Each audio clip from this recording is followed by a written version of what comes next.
السلام علیکم۔ یہ پیغام ہر پاکستانی کے لیے ہے جو کہ ایک چھت کے نیچے چار دیواری میں اپنے اسے بستر نصیب ہے، رضائی نصیب ہے۔ اللہ کا شکر ادا کریں کہ اللہ نے آپ کو ان لوگوں میں چنا ہے جن کو یہ ساری سہولیات سے نوازا ہے،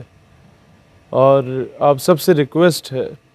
کہ ایک دن صرف آج رات کو 12 بجے کے بعد، کیونکہ 12 بجے تک وہ لوگ کھانے کی تلاش میں پھر رہے ہوتے ہیں، اور 12 کے بعد وہ کسی نہ کسی بڑے شہر کے کسی پل کے نیچے، کسی دربار کے باہر، کسی خانقاہ کے باہر، کسی بازار میں، کسی نکڑ میں بیٹھے تلاش کر رہے ہوتے ہیں کسی ایسی جگہ کو جس کے نیچے سر رکھ کے وہ سو پائیں، اور پہننے کو ان کے پاس جرسی تک نہیں ہوتی، گرم کپڑے نہیں موجود۔ ایک دن انہیں آبزرو کر لیں کہ وہ کس طرح سے ٹھٹرتے ہوئے، کامتے ہوئے وہاں پر سوتے ہیں، اور اگلے دن آپ سے میں نہیں کہتا کہ آپ پورے محلے کو اکٹھا کر کے جائیں، صرف ہر بندہ جس تک میری یہ پیغام پہنچ رہا ہے، اپنے گھر سے ایک رضائی اور ایک جیکٹ آپ لیجئے، اور کوئی بھی ایک بندہ تلاش کیجئے۔ ہمارے تمام تنظیمی عہدیداران اور تنظیمی دوست، آپ سے درخواست ہے کہ ایک رضائی اور ایک جیکٹ لیجئے، کسی بھی مستحق بندے کو دیجئے، اور اس کے پاس بیٹھ کے یہ دعا کروائیے کہ اللہ تعالی ہمیں اپنے مشن میں استقامت اور کامیابی عطا فرمائے، ہم پاکستان کو حقیقی معنوں میں وہ ملک بنا سکیں جو اپنے فیصلے خود کر سکتا ہو،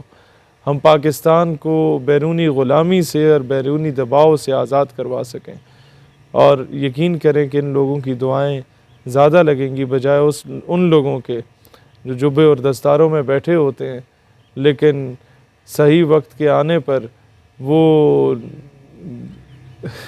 میدان میں نہیں نکلتے۔ لہٰذا ان سے جو آپ نے دعا لینی ہوتی ہے وہ ان کی جگہ ان غریبوں سے دعا لیں، میدان میں نکلیں، ان لوگوں کو ہیلپ آؤٹ کریں، اور کوشش کریں کہ ان چیزوں کی تصویریں نہ بنائیں، نمبر 1۔ نمبر 2، اوورسیز پاکستانیز بھی میں ہاتھ جوڑ کے کہتا ہوں، یہ چیریٹی آرگنائزیشنز جتنی بھی ہیں، این جی اوز ہیں، ان میں سے 99% میں فراڈ ہے، دھوکہ دہی ہے۔ ان کو پیسے دینے سے بہتر ہے اپنے رشتہ داروں کو تلاش کریں جو ڈیزرونگ ہیں، ان کو دیں، اور اپنے گاؤں میں تلاش کریں کہ جو ڈیزرونگ ہیں ان کو دیں۔ یہ 2 لاکھ انہیں دے دیے، 15 لاکھ انہیں دے دیے، چیریٹی ہو رہی ہے جناب، جس میں سے جناب 15 لاکھ میں سے 7.5 لاکھ کا وہ ڈنر کرے گا، اپنے عیشی کرے گا، باقیوں میں سے وہ غریبوں کو 2-4 چیزیں دے کے تو اسی کو پھر بیچے گا انہی چیزوں کو کہ جناب ہم نے یہ کیا، ہمیں مزید اب فنڈنگ دے۔ اس طرح کی حرکت نہ کیجیے گا، اپنے ہاتھ سے دیں، اس کا ثواب بھی زیادہ ہے، اور آپ کو یقین بھی ہو جاتا ہے کہ یار میرا پیسہ جو ہے وہ ضائع بھی نہیں ہو رہا اور مس یوز بھی نہیں ہو رہا، اور اس کو پولیٹیسائز بھی نہیں کیا جا رہا۔ لہٰذا سمجھدار کے لیے اشارہ کافی ہے۔ اللہ تعالیٰ دین اسلام اور وطن عزیز پاکستان کا حامی و ناصر ہو۔ پاکستان ہمیشہ زندہ باد۔